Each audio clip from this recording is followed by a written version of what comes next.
Paper leak मामले को लेकर जयपुर में आंदोलन कर रहे लोकसभा सांसद हनुमान बेनीवाल ने आंदोलन तेज किया। जयपुर के शहीद स्मारक पर पिछले 7 दिन से आंदोलन चल रहा है और प्रतिदिन हनुमान बेनीवाल खुद धरने में शामिल हो रहे हैं। 2 मई को उन्होंने आंदोलन को और तेज किया और हजारों युवाओं के साथ मुख्यमंत्री कार्यालय की ओर कूच किया। युवाओं की भीड़ जब सीएम हाउस की ओर आगे बढ़ी तो पुलिस ने रोकने का प्रयास किया। जब भीड़ उग्र हुई तो पुलिस ने लोकसभा सांसद हनुमान बेनीवाल सहित दर्जनों कार्यकर्ताओं को गिरफ्तार किया। उन सभी को सांगानेर सदर थाने ले जाया गया। गिरफ्तार होने के बाद जब पुलिस ने हनुमान बेनीवाल सहित अन्य युवाओं को वापस छोड़ा तो वे सभी एक बार फिर से शहीद स्मारक पर चल रहे धरना स्थल पर शामिल हुए। बेनीवाल ने कहा कि सब इंस्पेक्टर भर्ती 2021 सहित कई प्रतियोगी परीक्षाओं के पेपर पूर्ववर्ती कांग्रेस के समय लीक हुए थे। एसओजी की जांच में पेपर लीक होने का प्रमाण भी मिल चुका है। इसके बावजूद सरकार ने पेपर लीक वाली भर्तियों को रद्द नहीं किया। उन्होंने कहा है कि पेपर लीक के कारण प्रदेश के लाखों युवाओं के साथ बड़ा अन्याय हुआ है और ये अन्याय बर्दाश्त करने के लायक नहीं है। उन्होंने कहा कि वे पेपर लीक मामले को लेकर आंदोलन जारी रखेंगे, भले ही उन्हें गिरफ्तार करें या लाठीचार्ज करें। युवाओं के लिए अगर गोली भी खानी पड़ी तो वे पीछे नहीं हटेंगे।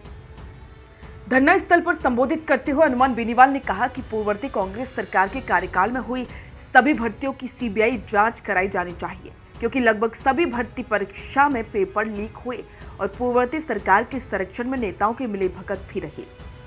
जितनी भी भर्तियां हुई उन सब में भारी फर्जीवाड़ा हुआ था। यहां तक कि आरपीएससी में बैठे पदाधिकारियों की लिप्तता भी सामने आ चुकी है। बेनीवाल ने कहा कि राजस्थान पूरी शिक्षा व्यवस्था चौपट हो चुकी है। निजी विश्वविद्यालयों को फर्जी तरीके से जमीन दी जा रही है और फर्जी डिग्रियां बांटी जा रही हैं। बेनीवाल ने कहा कि जब भाजपा पक्ष में थी तब प्रदेश के युवाओं के बड़े वादे किए गए थे। युवाओं को सपने दिखाए गए थे कि जिन जिन भर्तियों में धांधली हुई है उन्हें रद्द करके नए सिरे से परीक्षाएं करवाई जाएंगी। भाजपा की सरकार बने हुए करीब 1.5 साल हो चुका है। अभी तक सरकार ने एक भी भर्ती परीक्षा को रद्द नहीं किया है। उन्होंने कहा कि वे खुद पिछले 7 दिन से लगातार धरना स्थल पर आ रहे हैं और आंदोलन करके युवाओं की आवाज को बुलंद कर रहे हैं। इसके बावजूद भी सरकार के कानों तक जू नहीं रही। इससे बड़ा दुर्भाग्य राजस्थान के लिए और क्या हो सकता है। हनुमान बेनीवाल ने कहा कि पूर्ववर्ती कांग्रेस सरकार के समय भाजपा के नेता पेपर लीक वाली भर्तियों को रद्द करवाने की कस्में खाते थे। वे आज खुद मंत्री हैं। उनका इशारा सीधे सीधे किरोड़ी लाल मीणा की तरफ था। उन्होंने कहा कि सत्ता का सुख भोग रहे हैं लेकिन युवाओं के साथ किए गए वादे भूल गए। उसी वादे को याद दिलाने के लिए आज मुख्यमंत्री निवास की ओर कूच किया था, लेकिन सरकार के इशारों पर पुलिस ने रोक दिया। बेनीवाल ने कहा कि वे ना तो रुकने वाले हैं और ना ही लड़ने वाले हैं। आगामी दिनों में और ज्यादा युवा शक्ति के साथ मुख्यमंत्री निवास का घेराव किया जाएगा। उन्होंने ये भी कहा कि सरकार के एक मंत्री का नाम पेपर लीक में आ चुका है, इसके बावजूद भी सरकार उसके खिलाफ कोई कार्रवाई नहीं कर रही। ऐसे मंत्री को तुरंत ही बर्खास्त करना चाहिए।